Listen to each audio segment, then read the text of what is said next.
Hi everybody, Jennifer Blevins-Smith with Integral Clinic Solutions, and you're watching my YouTube channel, Navigating the Business of Medicine.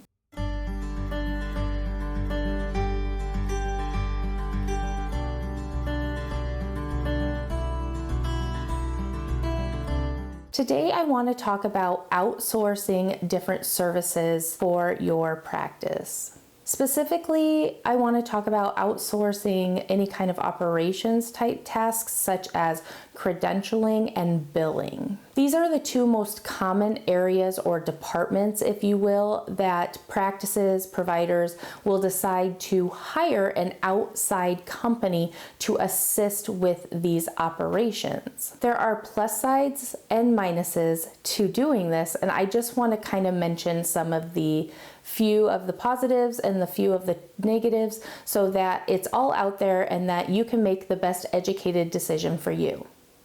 Now, please don't let this be the only research you do if you're considering outsourcing or hiring outside of the practice for these services, but definitely keep this in mind. Use it as a launching pad to do your own research, do your due diligence. Please don't just take my word for it. I am just going to provide you with what my personal experience has been and my personal concerns or benefits that I've experienced with doing this. The thing about outsourcing is that it can be maybe more cost effective or efficient for you, especially if you're a small practice or if you plan on growing quickly, but there are some downsides to it. And the biggest downside that I have found with every provider I have worked with that has outsourced any kind of department responsibilities is that they take for granted that the people they hire or the company they hire to take care of whatever tasks or responsibilities is being done correctly and regularly.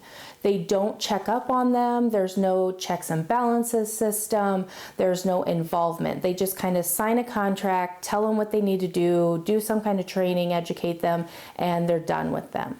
This is the biggest mistake that I see people make because human nature is that we do really well at first with things when it's new and you're trying to figure it out in general, right? But the longer you do something, the more you learn it better, and you kind of maybe learn how to cut corners, or you learn how to shorten your tasks, the length of time it takes you, or you don't find some things as critical as maybe you thought it was in the beginning, so you don't think it's as important, so maybe you don't pay as much attention to it.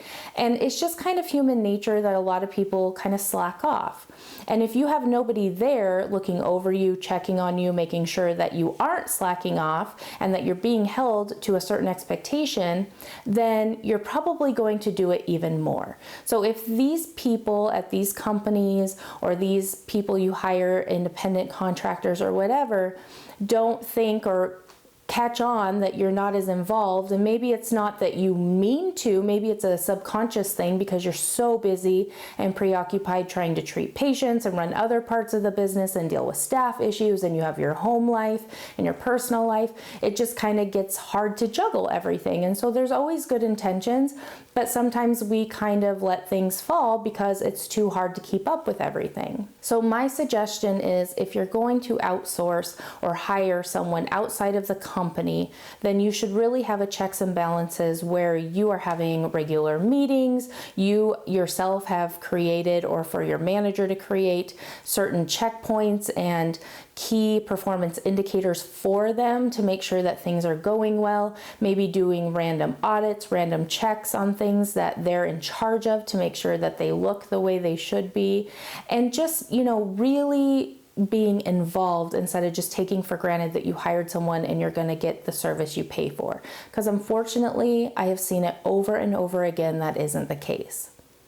The nice thing about hiring people outside of your office is, one, like I said, it's more cost effective sometimes than hiring people in-house, because by the time you consider their wage and their benefits and everything that goes into the staff overhead of it, it's probably close or maybe a little cheaper to outsource it because you don't have to pay for the unemployment tax. You don't have to pay for the benefits. And usually when you hire people, they are specialists in that area. So you don't have to be concerned necessarily about a staff member not having the knowledge base or approaching or using something or doing something that they're not used to, or something being presented to them that they've never seen before and hoping that they can navigate that.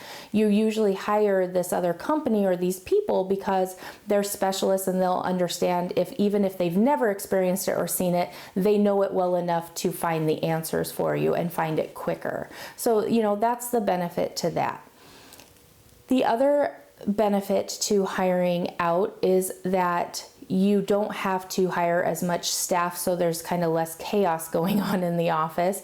But the other downside to that is sometimes it can be hard for patients to either contact the billing company or the patient to have any kind of follow-up regularly, because they're balancing a bunch of different clients instead of just someone in your office being readily available and their sole focus is your patients. So that's another thing to consider. I think those are the two biggest things. My one big hang up is just people take for granted that things are being done. And so I don't want that to happen to you. But like I said, there's benefits, the specialist part, the focus, that's always really good. And the fact that they know how to navigate that landscape, because let's be real, in medicine, especially in billing and credentialing, that stuff is always changing. So usually these people are really good at staying on top of those things and helping you get through those changes as well. So, there's definitely the plus and minuses, but these are some things to think about. Like I said, do your own research, find out, maybe get some references from some of their existing clients if you're considering hiring out for a certain task or project.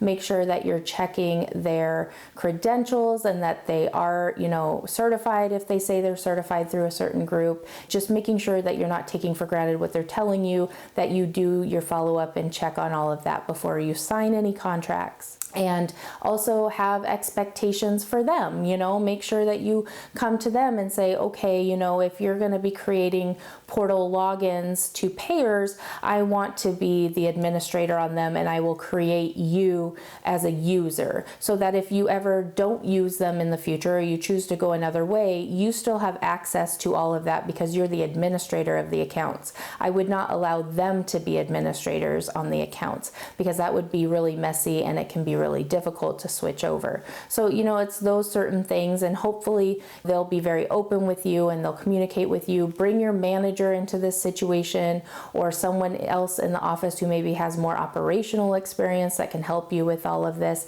Just make sure that you are very transparent with them, that you expect clear communication, involvement, and that you're going to have expectations and guidelines for them to follow, and I think things will go really well. If you have any questions or comments, leave that in the comments below. Smash the thumbs up button if today's video was helpful, and subscribe to my channel if you haven't already. Take care of yourself. Bye-bye.